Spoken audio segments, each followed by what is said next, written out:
Siemanko, witam Was na kanale Polak w UK. Witam się z Wami z Humber Bridge i zapraszam na drugi odcinek z miejscowości Hull, w której prowadzimy dochodzenie odnośnie tego, jak to jest z tymi hotelami i uchodźcami, którzy są w nich umieszczani. Zapraszam do oglądania. Troszeczkę się stąd zgubimy. Może jak się nie będziemy pojawiać na horyzoncie, to kogoś uda nam się jeszcze później spotkać tutaj pod hotelem, jak wrócimy. Siemanko, pokaż się. A który kanał? Konrad Borowiak. Kordian Borowiak, tak? Kordian Borowiak. Dzisiaj nagrywam na Polak w UK, wiesz? A mieszkasz w Hull? Tak. Tak? A jak tu sytuacja z migrantami wygląda? No tak samo jak wszędzie. Bo dzisiaj właśnie sobie chodziłem teraz po High Streetie i tam spotkałem paru kolegów, którzy zakładam, że są z hotelu tutaj, tego Royal Hotel. Aha. Tutaj zaraz przy stacji, Ale nie? to Przy to dworcu. Polacy? Nie, no mówię kolegów Aha. z hotelu, nie? No. E, Z tego hotelu tutaj. z tego hotelu, no, bo wszyscy się chowali, nikt nie chciał twarzy pokazać i na deliverkach wszyscy jeżdżą, nie? A w Hull jak się żyje w ogóle? O, już jestem długo tutaj, nie? 14 lat. 14 lat, tak? No jako tako, wiadomo, że lepiej było wcześniej. Lepiej było wcześniej. No, teraz jest coraz tak... No, znaczy, no już większość zjechała, myślę, zostali ci, co już są za długo, nie? Albo nie mają do czego wracać, nie? Tak jak ja. Ale, no, na razie nic lepszego nie wymyśliłem. To co mówisz, Anglia się kończy? Zdecydowanie. Tak?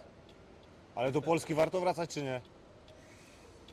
Ja bym wrócił, nie? Ale ze względu na sentyment, nie? A czy bym sobie poradził, to bym dopiero Ciężko, nie? sprawdzić. No. Byłem parę tygodni temu na Krupówkach. No to górale mówią, że no tak średnio, nie? Z biznesem. No ja jestem akurat z Pomorza Zachodniego, nie? To drugi koniec. Może, no inaczej. Drugi koniec, no tak. Dobra, nic, fajnie, bardzo dziękuję, że oglądasz. Wszystkiego dobrego. Fajny co? program w ogóle, świetne rady tam też, nie? Odnośnie właśnie council i tak dalej, ostatnio oglądałem. Nie? Dziękuję bardzo. Cieszę się, że to się komuś przydaje. Lecę tam spróbować jeszcze raz pod hotel. Miłego dzionka, wszystkiego dobrego. Dzięki, hej. Excuse me, sir. I'm doing a quick documentary about the migrants in Hull. Are you local? I am local, my friend. Yeah? What's it for, please? It's a YouTube channel, my own YouTube Okay, channel. yep. Yeah, so I'm showing, what's the situation with the hotels because there is a recent announcement from Home Office that there's going to be around 15 billion pounds spent this year on the hotels. Yep. Do you have any opinion on that?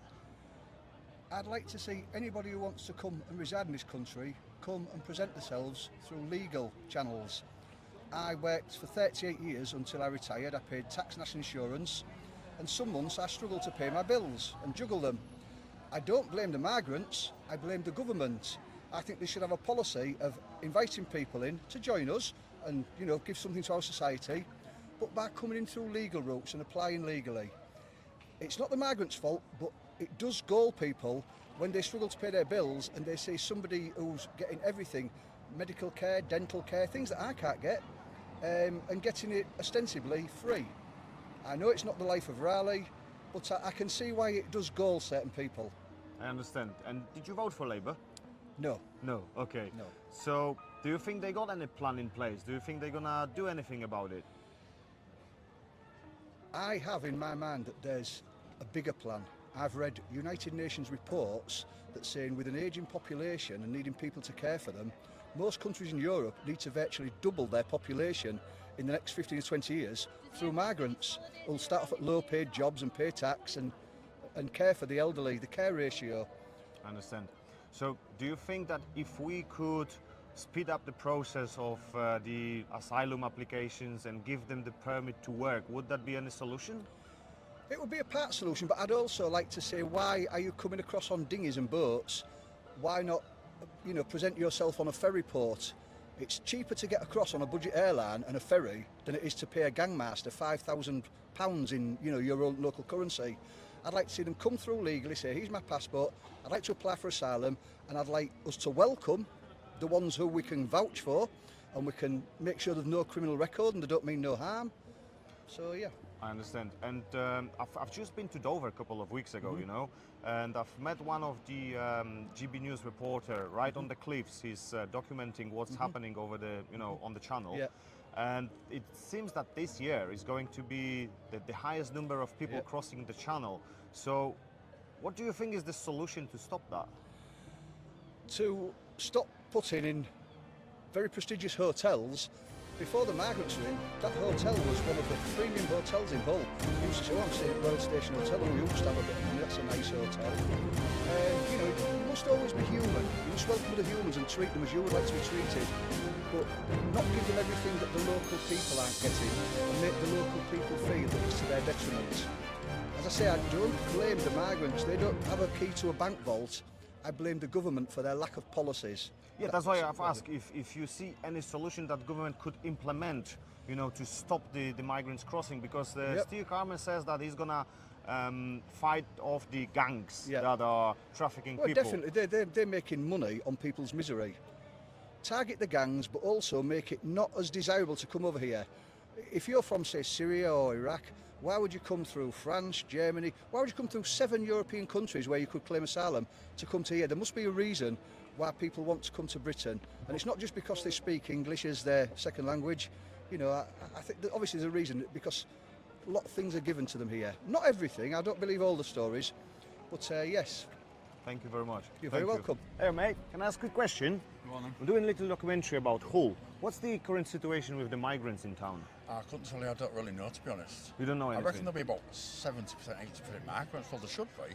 We should encourage all people from abroad to come to this country. Not like, you know, disrespect them and try and send them all back to their third world countries or their, you know, warring countries. Should all be allowed to come to this country and be helped. Should be allowed in from, America should embrace them, Australia should embrace them. And the rest of Europe seems to embrace them, but America and Australia don't seem to want to, do they? It's wrong, isn't it? All the West unite as one. There shouldn't be wars, all the West unite as one. That's my opinion, but I don't know much. I mean, I know very little. But they keep coming here. What do you think is the reason? Well, obviously, their countries are maybe undeveloped, or there's wars. You know, probably like the Iran-Iraq war, for instance, what's happening in the Gaza, you know, the Ukrainians and the Russians. You can understand why their wars getting, they'll come over here, get an education, and then maybe get educated in like defending their countries against the wars. You know, get education of like the armed forces, you know all the like the RAFs and people like that. Because a lot of like when it joined the World War I and World War II, a lot of the British soldiers had to go to other countries to help them. We didn't need the Americans to come in to help us, and nowadays we don't need the Americans now as much as they need the rest of us and the rest of the world. Like Donald Trump's got it all wrong in America, hasn't he? He needs us more than we need him, and he should embrace the world.